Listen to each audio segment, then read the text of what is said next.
Kita ke informasi lainnya pemirsa, Israel kembali menyerang desa-desa di Lebanon Selatan. Serangan ini menyebabkan kerusakan parah di wilayah tersebut. Serangan Israel meluluh lantahkan desa-desa di Lebanon Selatan. Salah satunya desa Majal Daud. Israel mengklaim menghancurkan terowongan sepanjang 200 meter yang juga menjadi salah satu markas Hizbullah. Israel menyebut terowongan ini berisi ratusan senjata dan beberapa peluncur yang kerap digunakan untuk menyerang warga Israel. Serangan ini menuai reaksi keras dunia. Iran dan Hizbullah pun berjanji akan menyerang balik Israel.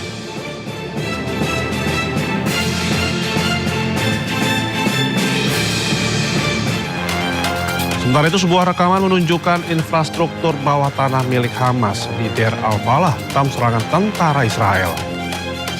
IDF juga mengklaim bahwa sebelum Hamas memulihkan terowongan tersebut. Infrastruktur bawah tanah Hamas merupakan terowongan yang berfungsi sebagai benteng militer dan juga pusat logistik.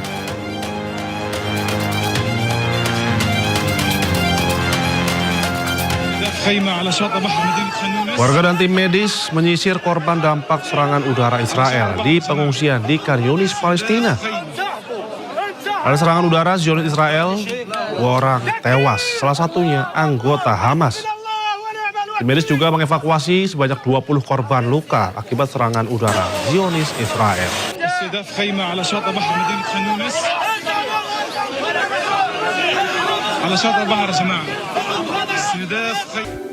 Terima kasih pemirsa, masih bersama kami di Sindo Malam. Atap sebuah bangunan pusat bimbingan belajar di Lahore, Pakistan runtuh yang mengakibatkan 14 anak meninggal dunia.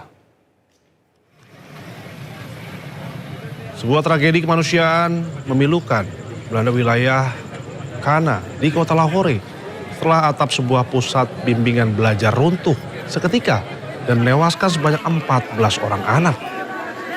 Insiden maut ini terjadi saat 35 siswa tengah mengikuti kegiatan belajar di lantai dasar, tepat di bawah proyek renovasi lantai atas yang sedang berjalan. Warga sekitar pun langsung mengevakuasi para korban secara manual sebelum akhirnya tim penyelamat darurat tiba di lokasi kejadian. Polisi bergerak cepat dengan menahan 2 orang tersangka, termasuk pemilik bangunan.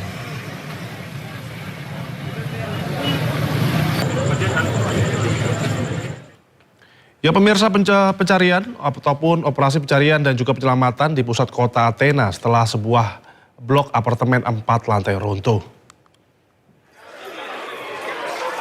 Pencarian dilakukan di antara runtuhan dan tim darurat menekan jalan sementara warga berkumpul di dekatnya. Pihak berwenang kemudian mengkonfirmasi bahwa 4 warga yang awalnya dikhawatirkan terjebak telah ditemukan dalam keadaan selamat. Dinas Pemadam Kebakaran Yunani dilaporkan mengirimkan sebanyak 30 petugas pemadam kebakaran, 8 mobil pemadam kebakaran, dan 2 anjing pelacak ke lokasi kejadian. Sementara pasokan gas dan listrik terputus sebagai tindakan pencegahan. Pihak berwenang mengatakan sebuah bangunan 2 lantai di sebelahnya sedang dihancurkan untuk memberi jalan bagi blok hunian 5 lantai baru dengan ruang bawah tanah ketika gedung apartemen tersebut runtuh. Penyebab pasti kejadian tersebut masih dalam penyelidikan.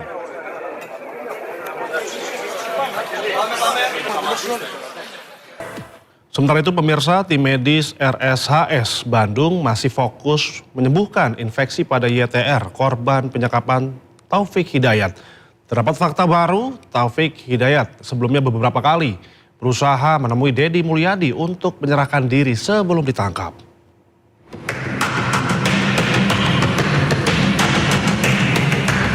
Setelah jalani perawatan lebih dari 2 pekan, kondisi korban penyekapan dan penyiksaan YTR alami perbaikan meski infeksi masih dalam penanganan. Oleh sebab itu, tindakan operasi rekonstruksi belum bisa dilakukan. Pihak RSHS juga menjelaskan terkait isu adanya pembusukan di bagian kepala korban.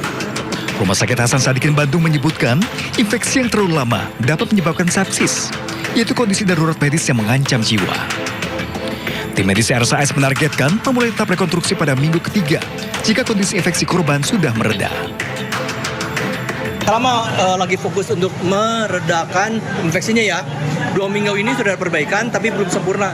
jadi belum habis ininya. Jadi kami belum bisa mulai mengoperasi atau rekonstruksi tadi ya. Insya Allah kalau minggu ketiga atau nanti sudah ini, kita akan memulai rekonstruksi ya dari mulai wajah, dan itu dischedulkan sekitar hampir sama kaki hampir 1 tahun. Ya gitu ya. Kemarin kan ada isu bilatung mungkin di bagian kepala korban itu Karena infeksinya udah terlalu lama, dan itu begitu datang kami sudah tidak apa-apa lagi langsung, karena itu bisa sepsis. Jadi umumannya bisa menyeluruh masuk ke darah sehingga bisa meninggal.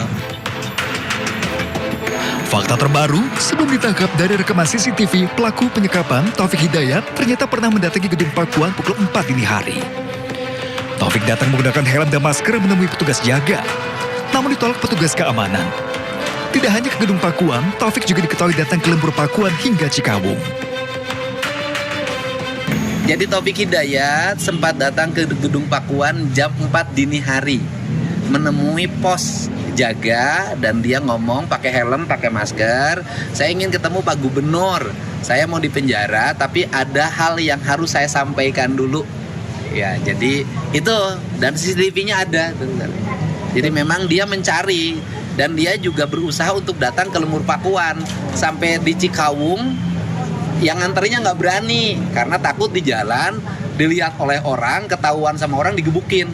Jadi yang takut nganternya. Artinya meminta perlindungan ke Pak Gubernur? Sebenarnya bukan minta perlindungan, kalau dari sisi bahasanya bahwa dia siap di penjara, tapi sebelum di penjara ada sesuatu yang ingin disampaikan. Taufik Hidayat saat ini telah ditangkap Polda Jabar atas kasus penyekapan dan penganiayaan selama 3 tahun. Sementara kondisi dari korban di RSAS masih menjalani pemulihan. Dari Bandung, Jawa Barat, Ervan David, iNews melaporkan.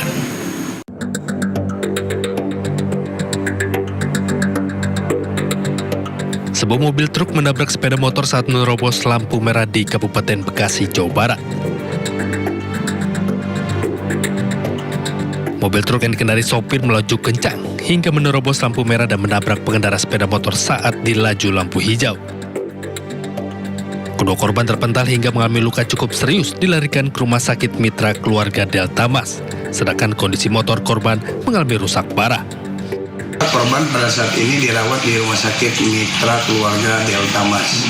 Dan untuk supir truk sendiri ditahan di sini itu gimana? Nah, jadi untuk supir truk sendiri, supir light truk atas nama AG sementara kami amankan di unit Gakum Satlantas Polres Metro Bekasi. Guna kepentingan penyelidikan, kasus ini ditangani langsung oleh unit Gakum Satlantas Polres Metro Bekasi. Dari Kabupaten Bekasi, Jawa Barat, Didit Junaidi, iNews melaporkan.